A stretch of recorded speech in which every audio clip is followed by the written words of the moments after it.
Let's talk about follicular monitoring. Follicular monitoring क्या है? जब आपको प्रेगनेंसी नहीं हो रही है तो आप डॉक्टर के पास जाते हैं, डॉक्टर आपको एडवाइस करते हैं कि आप फॉलिकुलर मॉनिटरिंग कराओ। I will let you know what is follicular monitoring. इसमें क्या होता है, पहले आपको मेंसेस के सेकंड या थर्ड डे डॉक्टर के पास जाना है।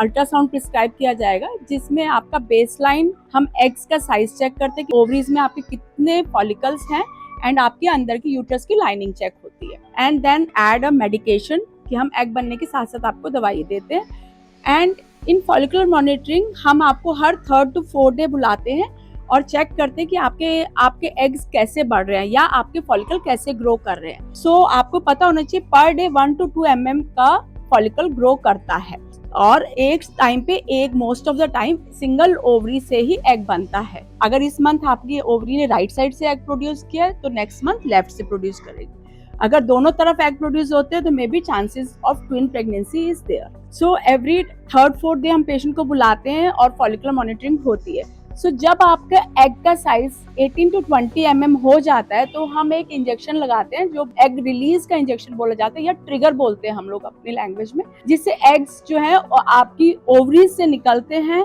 And then we tell them to do intercourse during that time. That is a high time for you to do, that is your fertile window, like this is the high time for you to conceive. इसको हम ovulation बोलते हैं कि egg अपना ovary से release हुआ है और अब उसको फेलोपियन ट्यूब पकड़ेगी नहीं पकड़ेगी वो सारे, that is another process. So then you have to do intercourse during that time and फिर हम उसके बाद दोबारा एक बार आफ्टर लाइक 36 आवर्स हम दोबारा आप बुलाते हैं कि देखने के लिए कि आपका एग रिलीज हुआ है या नहीं ओवरी से। So this is basically follicular monitoring. And कई बार हमें 2 से 3 साइकिल फॉलिकुलर मॉनिटरिंग की करनी पड़ती है अगर आप कंसीव नहीं कर पा रहे। Maximum 6 cycle of follicular monitoring we can do if patient is not conceiving. Thank you.